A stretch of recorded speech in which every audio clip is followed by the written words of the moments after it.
Hello everyone, my name is Ranjan Kumar. Welcome back to my YouTube channel. अभी हमारा class 11th का chemical coordination integration का series चल रहा है एंड आज इस सीरीज का ये लेक्चर नंबर 6 है। आज के इस वीडियो लेक्चर में हम लोग पढ़ेंगे दो एंडोक्राइन ग्लैंड्स। एक है हमारा मेल में जो प्रेजेंट है टेस्टिस एंड दूसरा फीमेल्स में ओवरी। तो आज हम इस टेस्टिस एंड ओवरी को डिटेल में डिस्कस करेंगे। तो चलिए स्टार्ट करते हैं टेस्टिस से।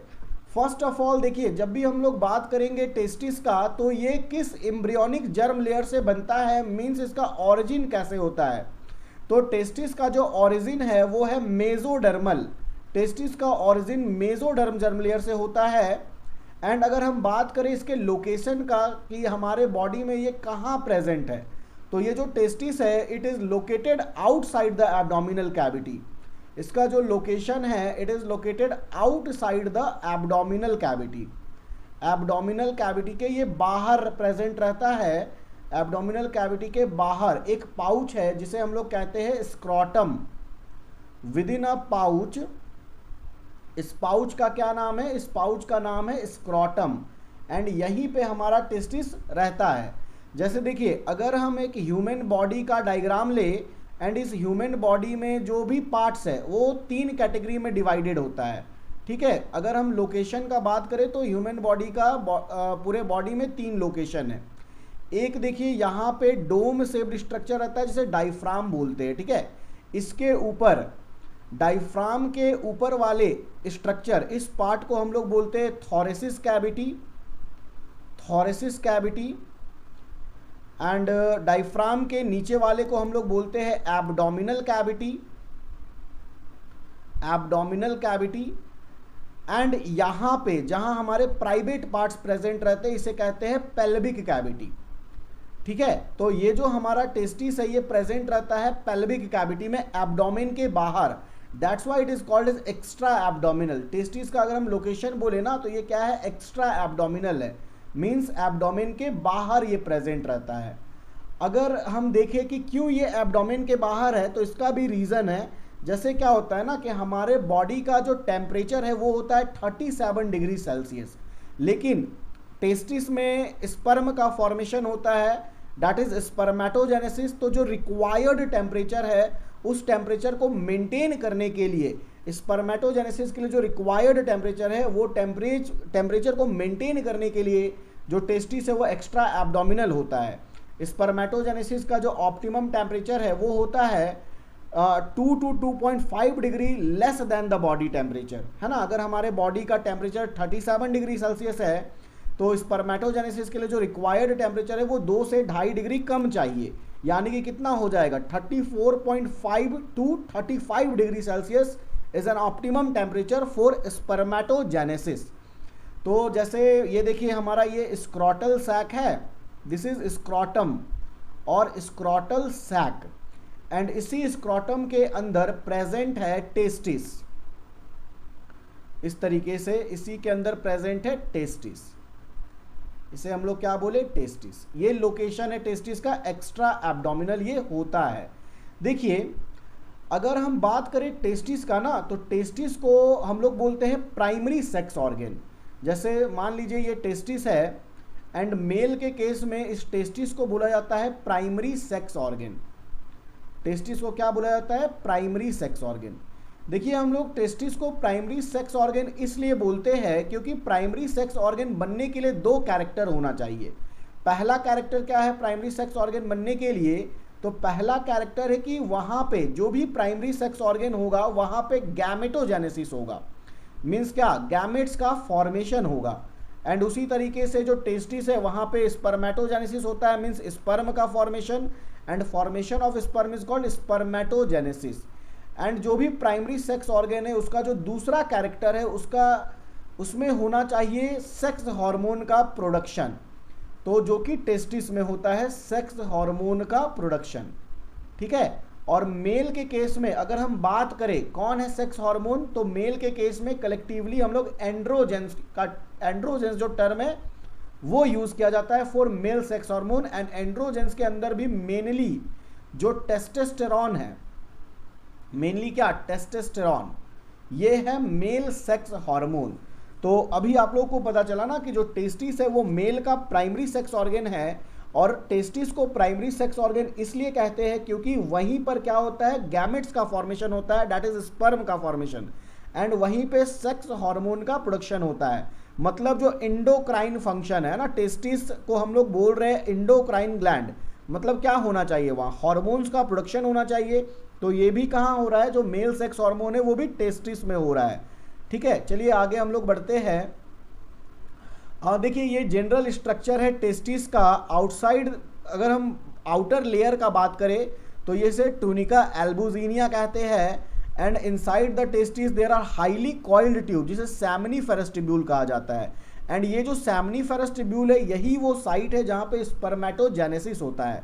उसके बाद एपिडिडामिस आ जाएगा, एंड एपिडिडामिस का भी 3 पार्ट होता है, जैसा आप देख पा रहे हैं कि हेड ऑफ एपिडिडामिस, हेड को हम लोग कैपट कहते हैं, कैपट। दूसरा क्या है, बॉडी ऑफ एपिडिडामिस, बॉडी को हम लोग कॉर्पस कहते हैं। तो एपिडिडामिस का 3 पार्ट होता है, कैपट, कॉर्पस, एंड ये जो टेल ऑफ एपिडिडामिस है इसे हम लोग कॉर्डा कहते हैं। तो ये 3 पार्ट होता है एपिडिडामिस का, एंड ये सब क्या है ना, ये सब सेकेंडरी सेक्स ऑर्गन है। जैसे टेस्टिस हमारा हो गया प्राइमरी सेक्स ऑर्गन, जहाँ पे हमारा क्या हो रहा है, स्पर्म का फॉर्मेशन हो रहा है। उसके अलावा वहाँ पे जो भी अदर पार्ट्स है जो सपोर्ट करते हैं मेल रिप्रोडक्टिव सिस्टम को, उसको हम लोग सेकेंडरी सेक्स ऑर्गन बोलते हैं। ठीक है, देखिए अगर हम इनसाइड द टेस्टिस जाए तो जैसे ये हमारा टेस्टिस है, एंड टेस्टिस के अंदर लगभग 250 कंपार्टमेंट्स होता है। टेस्टिस के अंदर लगभग 250 कंपार्टमेंट्स होते हैं, एंड इन कंपार्टमेंट्स को कहा जाता है टेस्टिक्यूलर लॉब्यूल्स। इन कंपार्टमेंट्स को क्या कहा जाता है, टेस्टिक्यूलर लॉब्यूल्स। अब हर टेस्टिक्यूलर लॉब्यूल्स के अंदर highly coiled seminiferous tubules present रहता है। Each testicular lobules contains highly coiled seminiferous tubules. Highly coiled seminiferous tubules. And ये जो seminiferous tubules है ना, यही वो साइट है जहां पे स्पर्म का प्रोडक्शन होता है। Seminiferous tubule is the site of sperm production. या हम लोग बोल सकते हैं it is a site of spermatogenesis. It is a site of spermatogenesis. Seminiferous tubule is a site of spermatogenesis. देखिए ये जो सेमिनिफेरस ट्यूब्यूल है, सेमिनिफेरस ट्यूब्यूल के अंदर 2 तरह का सेल पाया जाता है। यहाँ पे जो सबसे पहला सेल है इनसाइड द सेमिनिफेरस ट्यूब्यूल, उसे कहा जाता है स्पर्मेटोगोनिया। एंड ये जो स्पर्मेटोगोनिया है it is also called as male germ cell. Spermatogonia को क्या कहा जाता है, मेल जर्म सेल कहा जाता है। ठीक है, एंड यहाँ पे दूसरा टाइप का जो सेल है वो है Sertoli cell. Sertoli cell, Sertoli cell का और भी अलग अलग नाम है, जैसे सर्टोली सेल को हम लोग नर्स सेल कहते हैं, सर्टोली सेल को हम लोग सस्टेंटेक्यूलर सेल भी कहते हैं। Sertoli cell is also called sustentacular cell. तो सेमिनिफेरस ट्यूब्यूल के अंदर 2 तरह का सेल है, एक है स्पर्मेटोगोनिया और दूसरा है सर्टोली सेल। अब देखिए यहाँ पे ये जो स्पर्मेटोगोनिया है ना, that is male germ cell, यही स्पर्मेटोगोनिया आगे जाकर बनता है स्पर्म। स्पर्मेटोगोनिया ही आगे जाकर क्या बनता है, स्पर्म। और स्पर्म के लिए हम लोग एक और टर्म यूज करते हैं, दैट इज स्पर्मेटोजोआ। तो आप स्पर्म बोलिए या स्पर्मेटोजोआ बोलिए, दोनों का मतलब सेम होता है। ठीक है, अब देखिए ये जो सर्टोली सेल है ना, इसका क्या काम है, क्या करेगा ये सर्टोली सेल। तो ये जो सर्टोली सेल है ना, ये जो डेवलपिंग स्पर्म है उसको नॉरिशमेंट प्रोवाइड कर रहा है, that's why it is also called as nurse cell. Sertoli cell provides nourishment to the developing sperm. Sertoli cell ना जो स्पर्म डेवलप हो रहा है उसको नॉरिशमेंट प्रोवाइड करता है। जैसे एक माँ अपने बच्चे को दूध पिलाती है ना ताकि वो जल्दी से बड़ा हो जाए, उसी तरह ये जो सर्टोली सेल है ना वो भी नॉरिश कर रहा है स्पर्मेटोगोनिया को ताकि वो जल्दी से बड़ा होकर क्या बन जाए, स्पर्म बन जाए। तो ये होता है इनसाइड द टेस्टिस। ठीक है, अब देखिए हम लोग आगे बढ़ते हैं। हाँ, ये देखिए ये डायग्राम बहुत इंपॉर्टेंट है, एनसीईआरटी का डायग्राम है। एक्चुअल में ये डायग्राम में आपको सेमिनिफेरस ट्यूब्यूल्स दिखाया गया है। ठीक है, तो देखिए जैसे हम बोले ना, सेमिनिफेरस ट्यूब्यूल के अंदर 2 तरह का सेल पाया जाता है, एक आपका ये वाला जो दिख रहा है, ये सेल, ये है स्पर्मेटोगोनिया, है ना। ये जो सेल है ये है स्पर्मेटोगोनिया, जो कि आगे जाकर क्या बन गया, यही सेल आगे जाकर बन गया स्पर्मेटोजोआ, स्पर्मेटोजोआ। एंड आप यहाँ पे देख पा रहे हैं, यहाँ पे क्या है, सर्टोली सेल भी प्रेजेंट है। तो यहाँ पे आपको स्क्रीन में जो दिख रहा है ना, ये डायग्राम है किसका, ये डायग्राम है सेमिनिफेरस ट्यूब्यूल का, ये डायग्राम है सेमिनिफेरस ट्यूब्यूल का। और उसके अंदर आपको स्पर्मेटोगोनिया दिख रहा है, सर्टोली सेल दिख रहा है, एंड यहाँ पे ये जो स्पर्म जो डेवलप हो गया है दैट इज स्पर्मेटोजोआ, वो भी दिख रहा है, ठीक है। एंड आप एक चीज़ यहाँ पे नोटिस करेंगे कि जैसे ये एक सेमिनिफेरस ट्यूब्यूल है ना, ये एक सेमिनिफेरस ट्यूब्यूल, ये दूसरा सेमिनिफेरस ट्यूब्यूल, उसी तरीके से ये सब क्या है, ये सब है सेमिनिफेरस ट्यूब्यूल। एंड आप देखेंगे ना, दो सेमिनिफेरस ट्यूब्यूल के बीच का जो स्पेस है, दो सेमिनिफेरस ट्यूब्यूल के बीच का जो स्पेस है, हम ये इस स्पेस की बात कर रहे हैं जो रेड से बनाया हुआ है, ठीक है। इस स्पेस को कहा जाता है इंटरस्टिशियल स्पेस। दो सेमिनिफेरस ट्यूब्यूल के बीच का जो स्पेस है उसे कहा जाता है इंटरस्टिशियल स्पेस। और इसी इंटरस्टिशियल स्पेस में प्रेजेंट होता है इंटरस्टिशियल सेल्स। और ये जो इंटरस्टिशियल सेल्स है ना, इसका एक और नाम है, इसी इंटरस्टिशियल सेल्स को हम लोग कहते हैं लेडिग सेल। एंड ये जो लेडिग सेल है ना, यही वो एंडोक्राइन स्ट्रक्चर है इनसाइड द टेस्टिस जो कि मेल सेक्स हार्मोन का प्रोडक्शन करता है, दैट इज एंड्रोजेंस। एंड्रोजेंस, जैसे एंड्रोजेंस ना एक सेक्स हार्मोन के फैमिली का नाम हुआ, और उसके उस फैमिली का एक मेंबर है टेस्टोस्टेरोन, जो कि मेनली हमारा क्या है, सेक्स हार्मोन है। तो ये आपका होता है सेमिनिफेरस ट्यूब्यूल के अंदर। Seminiferous tubule is the actual site of sperm production. And वहां पे दो सेमिनिफेरस ट्यूब्यूल के बीच का जो स्पेस है दैट इज इंटरस्टिशियल स्पेस। उसी इंटरस्टिशियल स्पेस में प्रेजेंट है लेडिग सेल, जिसे हम लोग इंटरस्टिशियल सेल्स ऑफ लेडिग बोलते हैं। और यही क्या करता है, मेल सेक्स हार्मोन का प्रोडक्शन करता है, दैट इज टेस्टोस्टेरोन। अब देखिए इसके बाद हम लोग आगे बढ़ते हैं। यहाँ पे कुछ फंक्शंस लिखे हुए हैं टेस्टोस्टेरोन के, जैसे आपको याद करना ये बहुत ही ज़्यादा इंपॉर्टेंट है ना। अगर हम बात करें टेस्टोस्टेरोन क्या करता है, तो ये हमारे में जो सेकेंडरी सेक्सुअल कैरेक्टर्स है उसको लाता है। अब आप देख रहे हैं कि प्राइमरी जो फंक्शन है, लाइक जैसे कोई भी अगर मेल होगा तो उसमें स्पर्मेटोजेनेसिस होना बहुत ज़रूरी है, तभी वो रिप्रोड्यूस कर पाएगा। एंड स्पर्मेटोजेनेसिस होने के लिए जो सेक्स हार्मोन है उसका भी होना बहुत ज़रूरी है, जो कि मेल के केस में टेस्टोस्टेरोन है। एंड ये जो प्राइमरी काम है, उसके अलावा जो हमारा सेकेंडरी सेक्सुअल कैरेक्टर है वो भी कौन डिसाइड करता है, टेस्टोस्टेरोन। जैसे सबसे पहले टेस्टोस्टेरोन क्या है ना, it is responsible for low pitch voice and it also promote spermatogenesis. Spermatogenesis मतलब क्या हो गया, फॉर्मेशन ऑफ स्पर्म। एंड उसी तरीके से growth and development of male accessory glands. जैसे मेल एसेसरी ग्लैंड्स हो गया ना, हमारे में आप लोग क्लास 12 में पढ़ेंगे, हमारे बॉडी में ना मेल में 3 ग्लैंड होता है, एक होता है सेमाइनल वेसिकल, दूसरा होता है प्रोस्टेट ग्लैंड और तीसरा होता है बल्बो यूरेथ्रल ग्लैंड। तो ये सब का जो ग्रोथ और डेवलपमेंट है उसके लिए टेस्टोस्टेरोन बहुत ज़रूरी है। एंड जो भी डक्ट्स है, डक्ट्स जैसे अभी हमने आपको एपिडिडामिस दिखाया था, उसी डायग्राम में वास डिफरेंस भी था। तो ये सब क्या है ना, ये सब एसेसरी डक्ट्स है जो स्पर्म के कंडक्शन में काम आते हैं। स्पर्म का फॉर्मेशन हो गया टेस्टिस में, लेकिन स्पर्म को आगे भी तो बढ़ना है ताकि वो पेनिस से बाहर निकले और फीमेल के रिप्रोडक्टिव ट्रैक के अंदर जाए। तो ये जो स्पर्म का कंडक्शन है ना, इसमें हेल्प करता है एसेसरी डक्ट्स। और यहाँ पे देखिए कुछ एसेसरी डक्ट्स के नाम लिखे हैं, like vas deferens, seminal vesicles and prostate. ये क्या है, एसेसरी ग्लैंड है। प्रोस्टेट ग्लैंड क्या है, ये एसेसरी ग्लैंड है। मेल के बॉडी के अंदर 3 एसेसरी ग्लैंड होता है। एंड देखिए ये जो टेस्टोस्टेरोन है ना, ये रिस्पॉन्सिबल होता है हमारा बियर्ड का, मॉस्टैक का, जो प्यूबिक हेयर है उसके लिए भी टेस्टोस्टेरोन रिस्पॉन्सिबल है। And it is also responsible male sexual behaviour. Male sexual behaviour को लिबिडो कहा जाता है। And it is also responsible for protein, carbohydrates, anabolism.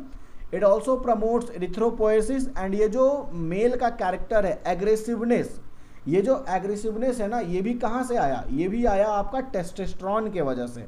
तो ये सारा फंक्शंस है आपका टेस्टोस्टेरोन का, ठीक है। अब देखिए एक चीज़ हम यहाँ पे ऐड करेंगे, that is hormonal control of spermatogenesis. ये भी बहुत इंपॉर्टेंट है। एंड यहाँ पे आपको बहुत कुछ सीखने मिलेगा।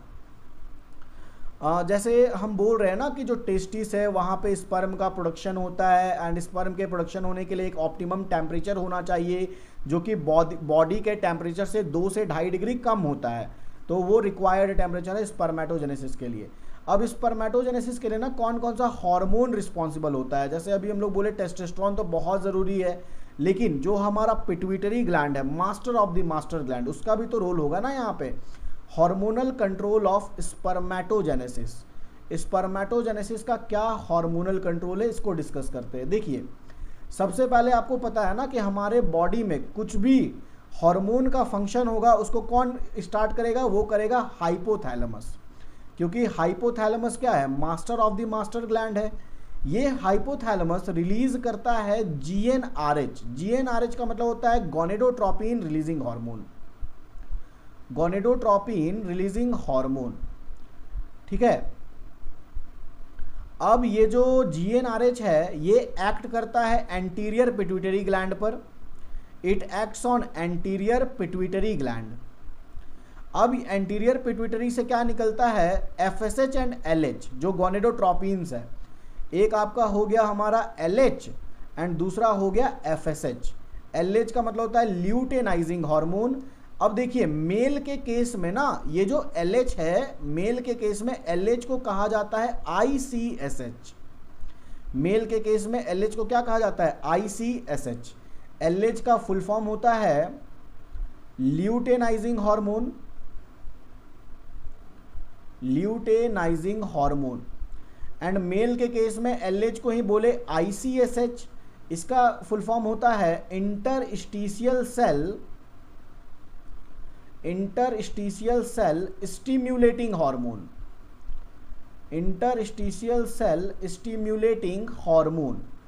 एंड उसी तरह ये जो एफएसएच है ना, इसका फुल फॉर्म होता है follicles stimulating hormone, follicles stimulating hormone. और ये जो एलएच और एफएसएच है इसी को हम लोग गोनेडोट्रोपिन्स कहते हैं, जो कि निकलता है कहाँ से, एंटीरियर पिट्यूटरी ग्लैंड से। एंड इसको कौन निकालने बोलता है, हाइपोथैलेमस, ठीक है। अब देखिए ये जो एलएच है जिसको हम लोग मेल के केस में आईसीएसएच बोले, ये एलएच एक्ट करता है जाकर लेडिग सेल के ऊपर। ये किसके ऊपर एक्ट करता है, लेडिग सेल के ऊपर। एंड ये जो एफएसएच है ये एक्ट करता है जाके सर्टोली सेल के ऊपर, सर्टोली सेल के ऊपर। अब ये लेडिग सेल पे एक्ट करेगा तो लेडिग सेल क्या करेगा, मेल सेक्स हार्मोन निकालेगा ना, दैट इज एंड्रोजेंस। और एंड्रोजेंस में भी कौन, टेस्टोस्टेरोन। और ये टेस्टोस्टेरोन क्या करेगा, स्पर्मेटोजेनेसिस को प्रमोट करेगा, क्योंकि यही इसका काम है, इट प्रमोट्स स्पर्मेटोजेनेसिस, स्पर्म के फॉर्मेशन को वो प्रमोट करेगा, ठीक है। अब देखिए जैसे हम बोले ना सर्टोली सेल क्या करता है, तो वो जो डेवलपिंग स्पर्म है उसको नॉरिशमेंट प्रोवाइड करेगा। उसके अलावा ये सर्टोली सेल ना एक प्रोटीन रिलीज करेगा जिसको हम लोग बोलते हैं एंड्रोजेन बाइंडिंग प्रोटीन। एबीपी क्या है, एबीपी है एंड्रोजेन बाइंडिंग प्रोटीन, मतलब ऐसा प्रोटीन ना जिससे एंड्रोजेन जाके बाइंड कर जाएगा, ठीक है। अब एंड्रोजेन अगर एक जगह बाइंड कर गया, एक जगह कंसंट्रेट हो गया, तो सेमिनिफरस ट्यूब्यूल के अंदर एंड्रोजेन का कंसंट्रेशन बढ़ जाएगा, उससे क्या होगा, स्पर्मेटोजेनेसिस प्रमोट होगा, ठीक है। उसी तरीके से ये जो सर्टोली सेल है ना ये रिलीज करता है एसएमएफ। एसएमएफ मतलब होता है स्पर्म मैच्योरेशन फैक्टर, जो कि स्पर्म के मैच्योर होने में हेल्प करता है। तभी तो स्पर्म जब मैच्योर होगा ना तो वो मोटाइल बनेगा, मोटाइल बनेगा तो क्या करेगा, फीमेल रिप्रोडक्टिव ट्रैक्ट में जाके दौड़ेगा और एग के पास पहुंचेगा और उसको फर्टिलाइज करेगा। तो ये सर्टोली सेल क्या रिलीज किया, एसएमएफ, स्पर्म मैच्योरेशन फैक्टर। और स्पर्म का जो मैच्योरेशन है ना उसे हम लोग स्पर्मियोजेनेसिस कहते हैं। आप लोग क्लास 12 में पढ़ेंगे ये टर्म डिटेल में। अब उसी तरीके से ये जो सर्टोली सेल है ना ये एक और हार्मोन रिलीज करता है जिसे कहते हैं इनहिबीन। ये जो इनहिबीन है ना ये क्या करेगा ना कि मान लीजिए कि जब स्पर्म का प्रोडक्शन को थोड़ा धीरे करना है, रोकना है, या फिर जो सर्टोली सेल स्पर्म के प्रोडक्शन को प्रमोट कर रहा है, एबीपी रिलीज कर रहा है, एसएमएफ रिलीज कर रहा है, तो ये उसको रोकता है।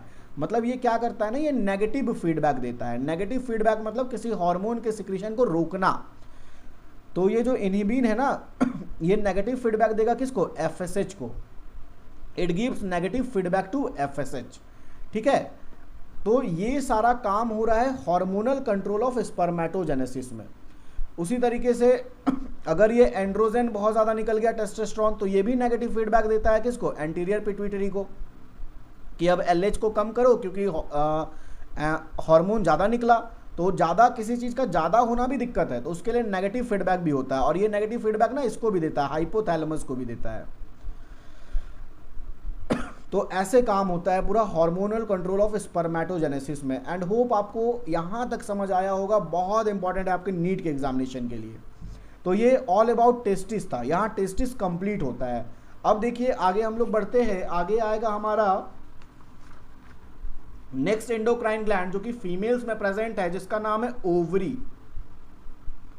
देखिए ये जो ओवरी है ना, अगर हम इसके ओरिजिन का बात करें तो इसका ओरिजिन भी होता है मेसोडर्म जर्म लेयर से। ओवरी का भी कहां से हुआ, मेसोडर्म जर्म लेयर से, मेसोडर्मल इन ओरिजिन होता है, ठीक है। एंड ओवरी कितना होता है, 1 पेयर, 2 ओवरी होता है, एक लेफ्ट ओवरी एक राइट ओवरी। एंड इसका जो लोकेशन है ये कहां प्रेजेंट रहता है, तो ये प्रेजेंट रहता है inside the abdominal cavity, inside the abdominal cavity. Ovary कहां है, एब्डोमेन के अंदर, ठीक है, इनसाइड द एब्डोमिनल कैविटी। अब देखिए जैसे हम लोग पढ़े ना, मेल में जो प्राइमरी सेक्स ऑर्गन है वो है टेस्टिस, उसी तरह फीमेल में जो प्राइमरी सेक्स ऑर्गन है वो होता है ओवरी। जैसे ये ओवरी है, अब ओवरी को हम क्या बोल रहे हैं कि ये फीमेल का प्राइमरी सेक्स ऑर्गन है। तो आपको बताए थे ना, प्राइमरी सेक्स ऑर्गन बनने के लिए 2 कैरेक्टर होना चाहिए। पहला कैरेक्टर क्या होना चाहिए, गैमेटोजेनेसिस होना चाहिए, गैमेट्स का फॉर्मेशन। और फीमेल में ना गैमेटोजेनेसिस को oogenesis कहा जाता है, फॉर्मेशन ऑफ ओवा, oogenesis। और दूसरा कैरेक्टर क्या होना चाहिए प्राइमरी सेक्स ऑर्गन बनने के लिए, तो उसमें सेक्स हार्मोन का प्रोडक्शन होना चाहिए। तो ये जो सेक्स हार्मोन का प्रोडक्शन है ना, इन अ केस ऑफ फीमेल, तो ये भी ओवरी में होता है। एंड कौन कौन सा सेक्स हार्मोन होता है फीमेल में, तो ये होता है एस्ट्रोजन एंड प्रोजेस्टेरॉन। अब आप लोग देख रहे हैं ना कि ये जो ओवरी है ना, ये हार्मोन का प्रोडक्शन कर रहा है, यही तो इसका एंडोक्राइन फंक्शन है, तभी तो हम लोग इसको एंडोक्राइन ग्लैंड के अंदर पढ़ रहे हैं। तो ओवरी क्या है, फीमेल का primary sex organ. And primary sex organ बनने के लिए 2 कैरेक्टर, गैमेट का फॉर्मेशन एंड सेक्स हार्मोन का प्रोडक्शन। होप यहाँ तक क्लियर है। चलिए हम लोग आगे बढ़ते हैं। देखिए जब हम लोग ओवरी को देखते हैं ना, जैसे मान लीजिए कि हम बोल रहे हैं ये एक ओवरी है, ठीक है, सपोज दैट ये ओवरी है। अब ये जो ओवरी है ना, इसके अंदर ये जो पूरा रीजन दिख रहा है, ओवरी के अंदर जो पूरा रीजन है उसको हम लोग बोलते हैं स्ट्रोमा। ओवरी के अंदर जो पूरा रीजन है ना, ये कहलाता है स्ट्रोमा। अब देखिए ये जो स्ट्रोमा है ना, इसका 2 पार्ट होता है। स्ट्रोमा का 2 पार्ट है। हम लोग आउटर पार्ट को बोलते हैं कॉर्टेक्स, आउटर पार्ट को क्या बोलते हैं, कॉर्टेक्स। और जो इनर पार्ट है उसे कहते हैं मेड्यूला। आउटर पार्ट कॉर्टेक्स और इनर पार्ट मेड्यूला। तो यहाँ पे देखिए हम लोग इसको डिवाइड भी कर सकते हैं, जैसे पूरा ओवरऑल को बोल दिए स्ट्रोमा, एंड इसके अंदर जो आउटर पार्ट है ये कहलाएगा कॉर्टेक्स, और जो इनर पार्ट है, जो अंदर वाला पार्ट है, ये कहलाएगा मेड्यूला, ठीक है। अब बात आता है ना कि कॉर्टेक्स में क्या होता है और मेड्यूला में क्या होता है। तो देखिए ओवरी में जो कॉर्टेक्स रीजन है, कॉर्टेक्स रीजन में प्रेजेंट रहता है बहुत सारा ऊगोनिया। यहाँ पे क्या प्रेजेंट रहता है, बहुत सारा ऊगोनिया। जैसे मेल में ना सेमिनिफरस ट्यूब्यूल के अंदर स्पर्मेटोगोनिया था, उसी तरह फीमेल में क्या प्रेजेंट रहता है, ऊगोनिया प्रेजेंट रहता है, जिससे जो आगे जाकर एग बनाता है, ओवम जिसे हम लोग कहते हैं, ठीक है। तो ये सारा है ऊगोनिया।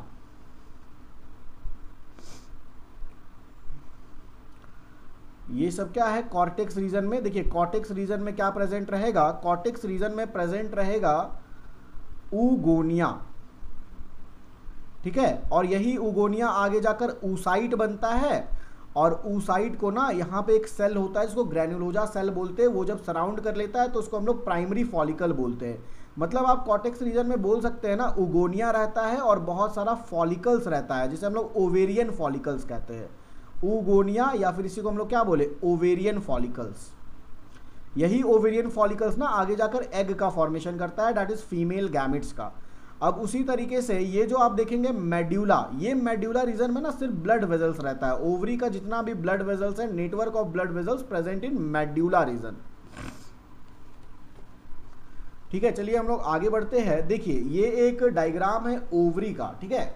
एंड यहाँ पे आप देख रहे हैं ना, जैसे हम बोले ना, यहाँ पे क्या कर सकते हैं, देखिए इधर यहाँ पे ये वाला जो रीजन है जहाँ पे आपको ये ब्लड वेजल्स दिख रहा है, ये क्या हो गया, मेडुला रीजन हो गया।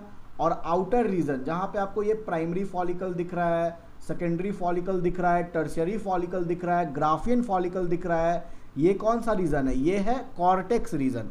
तो कॉर्टेक्स रीजन में ये सारा चीज़ प्रेजेंट रहता है। देखिए हम लोग स्टार्ट करते हैं। जैसे अगर हम बात करें ना यहाँ पे फीमेल के ओवरी में, तो इसका जो पूरा कंट्रोल है ये कौन करता है, ये भी गोनेडोट्रोपिन्स करता है, FSH. FSH stands for follicles stimulating hormone,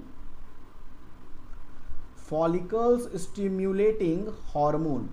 and ये जो फॉलिकल स्टिमुलेटिंग हार्मोन है ना, नाम से ही पता चल रहा है क्या करेगा, it stimulates the growth of follicle, it is responsible for growth of follicle, है ना। FSH is responsible for growth of follicle. अब जैसे ग्रोथ ऑफ फॉलिकल्स में हम लोग कैसे बात कर सकते हैं, देखिए क्या होता है, जैसे मान लीजिए कि सबसे पहले क्या है ना, सबसे पहले प्राइमरी फॉलिकल है। तो प्राइमरी फॉलिकल का अगर हम स्ट्रक्चर बनाएं तो कुछ इस तरीके से बनता है। सेंटर में प्रेजेंट रहता है प्राइमरी oocyte, सेंटर में प्रेजेंट रहता है प्राइमरी oocyte। एंड ये जो प्राइमरी oocyte है ना, इसको अगर सराउंड किया है granulosa cell, single layer of granulosa cell, है ना। इसे हम लोग, ये जो ग्रीन वाले को ना, इसको हम लोग ग्रैन्युलोजा सेल बोलते हैं। एक्चुअल में ये कोई देखिए स्पेशल सेल नहीं होता है, ये आपका ओवरी का ही फैट एपिथेलियल सेल है, जो कि ऊगोनिया जब प्राइमरी oocyte बनता है ना, तो उसका प्रोडक्शन के लिए उसको सराउंड कर लेता है, क्योंकि वही तो आगे जाकर एग बनने वाला है ना। तो ये ग्रैन्युलोजा सेल क्या है, it is a fat epithelial cell, ovary का ही सेल है, जो कि प्राइमरी oocyte को सराउंड कर लिया। और ये जो कलेक्टिवली जो स्ट्रक्चर बना है, सेंटर में primary oocyte and it is surrounded by granulosa cell, इसी को हम लोग क्या बोलते हैं, इसी को हम लोग बोलते हैं प्राइमरी फॉलिकल, इसी को हम लोग बोलते हैं प्राइमरी फॉलिकल। एंड आप आगे पढ़ेंगे, ये जो प्राइमरी फॉलिकल है ना, ये फीमेल में एम्ब्रियोनिक लाइफ में ही बन जाता है। मतलब एक फीमेल, एक छोटी बच्ची जो अभी जन्म भी नहीं ली है, वो अपने माँ के पेट में ही है, तो उसमें क्या हो गया, ये जो oogenesis का प्रोसेस है वो इनिशिएट हो जाता है, ठीक है। और oogonia से प्राइमरी फॉलिकल बन जाता है, oogonia से प्राइमरी oocyte, प्राइमरी फॉलिकल बन जाता है। अब क्या होता है ना, जैसे ही प्यूबर्टी आता है, ठीक है, प्यूबर्टी के टाइम क्या होगा ना, एफएसएच एलएच, ये जो गोनेडोट्रोपिन्स, इसका कंसंट्रेशन बढ़ेगा। तो उसके बढ़ने से क्या होता है ना, ये जो प्राइमरी फॉलिकल है ये चेंज हो जाता है सेकेंडरी फॉलिकल्स में। सेकेंडरी फॉलिकल्स कैसे हम लोग पहचानते हैं, तो देखिए सेंटर में रहेगा प्राइमरी oocyte, सेंटर में रहेगा प्राइमरी oocyte। एंड इसको ना, यहाँ पे जो ग्रैन्युलोजा सेल था ना, वो मल्टी लेयर का हो जाता है। प्राइमरी फॉलिकल में सिंगल लेयर था ना, यहाँ पे क्या हो जाता है, मल्टी लेयर हो जाता है। इस तरीके से मल्टी लेयर ग्रैन्युलोजा सेल हो गया, है ना, ये है ग्रैन्युलोजा सेल। और यहाँ पे एक और लेयर का फॉर्मेशन हो जाता है, जिसे हम लोग थीका कहते हैं, थीका, इसे हम लोग थीका सेल कहते हैं। इस तरीके से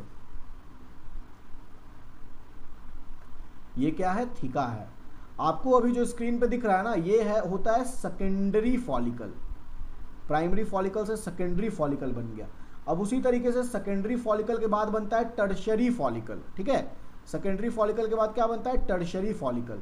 टर्शियरी फॉलिकल का क्या पहचान है, देखिए सेंटर में प्राइमरी oocyte, है ना, सेंटर में प्राइमरी oocyte, और यहाँ पे एक फ्लूइड फिल्ड कैविटी का फॉर्मेशन हो जाता है, जिसे एंट्रम कहते हैं। देखिए यहाँ पे भी आपको दिखाया है एंट्रम, है ना, यहाँ पे ये जो फ्लूइड फिल्ड कैविटी है इसको एंट्रम कहते हैं।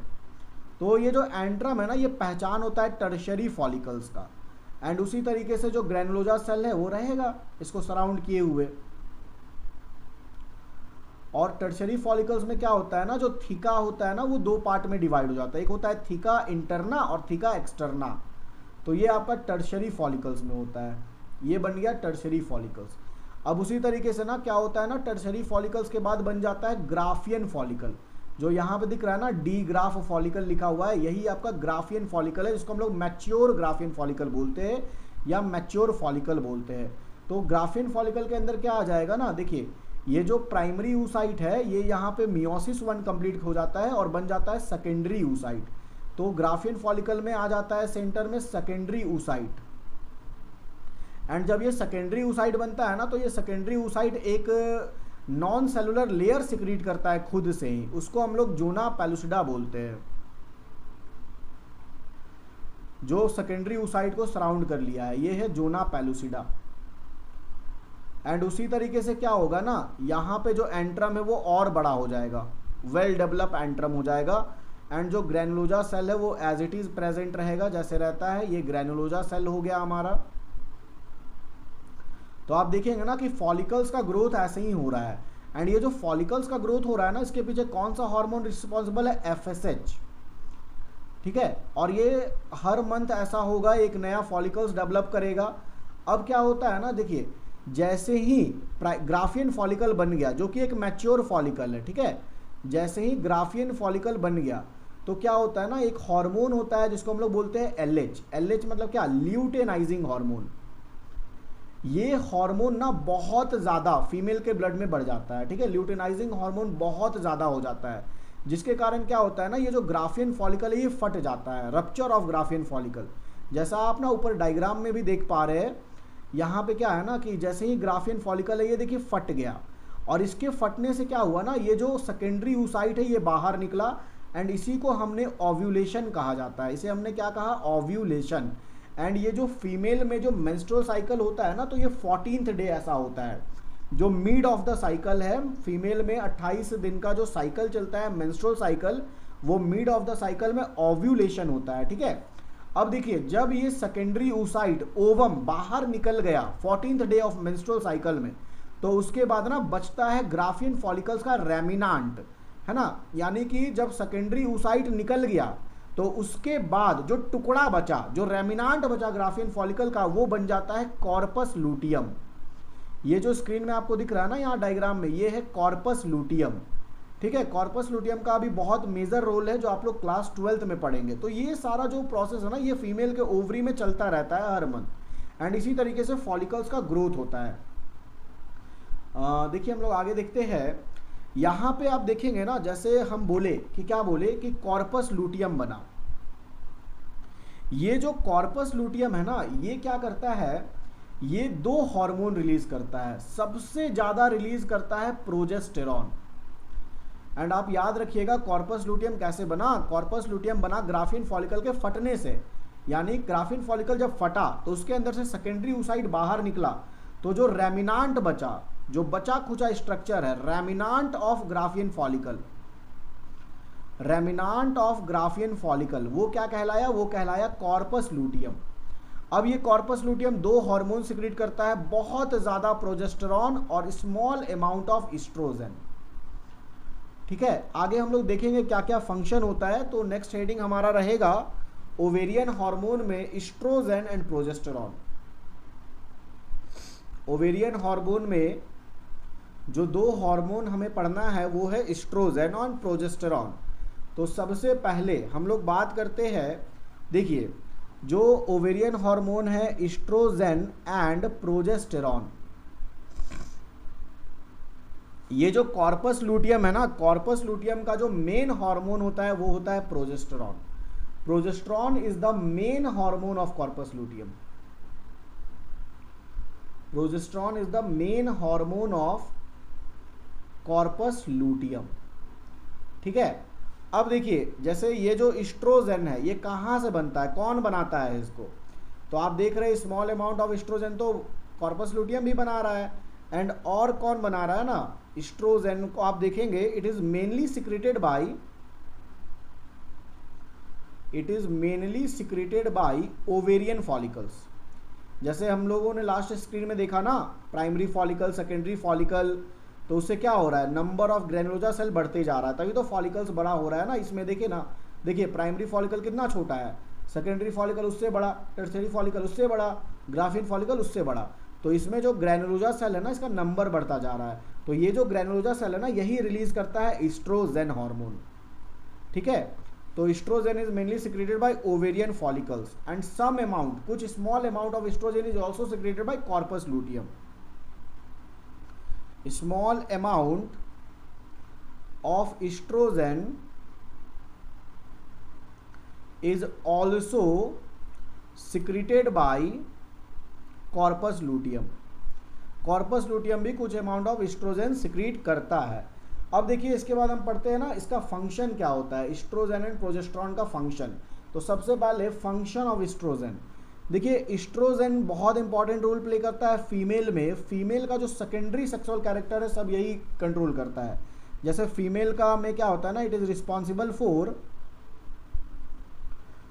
Responsible for high pitch voice. Male में लो पिच वॉइस होता है, फीमेल में हाई पिच वॉइस होता है। मेल में लो पिच ऑफ वॉइस के लिए रिस्पॉन्सिबल है टेस्टोस्टेरोन एंड फीमेल में estrogen high pitch of voice के लिए रिस्पॉन्सिबल है। एंड ये ना आफ्टर प्यूबर्टी मैमरी ग्लैंड का भी ग्रोथ करवाता है, जो मिल्क सेक्रेटिंग ग्लैंड है उसका ग्रोथ करवाता है। Mammary gland growth during puberty, puberty के टाइम ये मैमरी ग्लैंड का ग्रोथ करवाएगा। एंड तीसरा क्या फंक्शन है इसमें, female pattern of hair distribution. Female pattern of hair distribution है ना, जो हेयर का फॉर्मेशन होता है आफ्टर प्यूबर्टी, तो ये एस्ट्रोजन के वजह से होता है। Female pattern of hair distribution.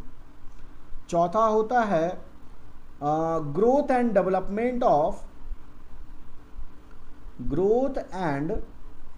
Development of secondary sex organ. Primary तो ओवरी हो गया, अब उसके बाद जो हेल्प करता है, जो सपोर्ट करता है, वो जो सेकेंडरी सेक्स ऑर्गन है उसका ग्रोथ एंड डेवलपमेंट करवाता है एस्ट्रोजन, है ना। Growth and development of secondary sex organ in female. Secondary sex organ में क्या क्या आ जाएगा, जैसे फैलोपियन ट्यूब आ गया, फैलोपियन ट्यूब, उसी तरीके से यूट्रस, ये सब क्या है, फीमेल का सेकेंडरी सेक्स ऑर्गन है। तीसरा जो फीमेल का सेक्सुअल बिहेवियर है वो भी कौन कंट्रोल करेगा, estrogen. Female sexual behaviour and उसी तरीके से जो एस्ट्रोजन है ना, वो एस्ट्रोजन क्या करता है ना, इंडोमेट्रियम, जो यूट्रस का सबसे इनर लेयर होता है, जो कि मेंस्ट्रुअल साइकिल में ना, हर मेंस्ट्रुअल साइकिल में क्या होता है ना, वो सेड होता है, झरता है। इंडोमेट्रियम का जो ब्लड वेजल्स है, जो इंडोमेट्रियम है, वो टूटता है और वो ना वेजाइना के थ्रू ना ब्लीडिंग के फॉर्म में बाहर आता है, उसी को पीरियड्स कहते हैं। तो ये जो एस्ट्रोजन है ना, ये क्या करता है ना, एस्ट्रोजन इंडोमेट्रियम को बनाता है। Estrogen forms the endometrium wall of uterus during menstrual cycle. तो मेंस्ट्रुअल साइकिल में जो मेंस्ट्रुअल फेज है उसमें क्या होता है ना, यूट्रस का इंडोमेट्रियम टूटता है और टूटने के बाद जो वापस से उसका रीजनरेशन होता है, प्रोलिफरेशन होता है, वो एस्ट्रोजन करवाता है। एंड पांचवा कैरेक्टर क्या है, आप देख रहे हैं ना, oogenesis में भी हेल्प कर रहा है। इट ऑल्सो इन्फ्लुएंस oogenesis, ठीक है। अच्छा सॉरी नंबरिंग गलत हो गया, 1 मिनट।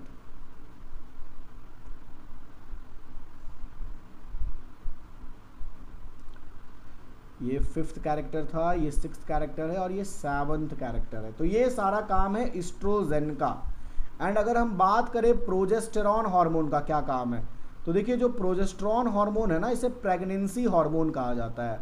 प्रोजेस्टेरॉन को क्या कहा जाता है, प्रेगनेंसी हार्मोन।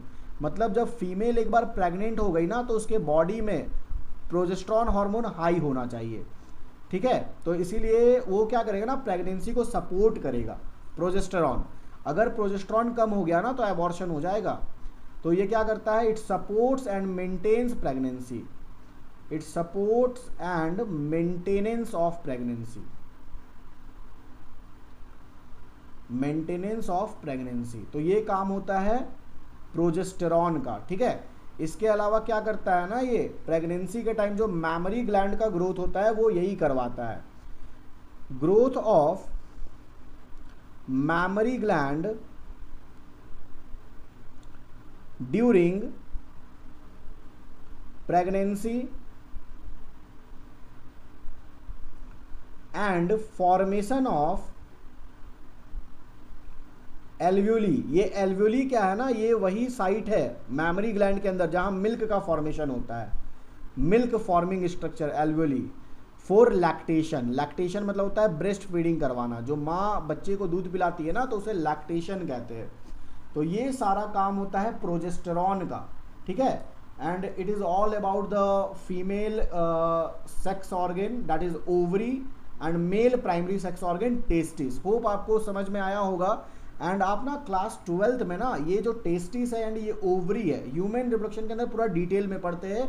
तो ये सारा बेसिक्स था जो अभी से आपको मालूम होना चाहिए, ताकि आप जब क्लास 12th में जाए तो ये सारा चीज़ आपको आसान लगे।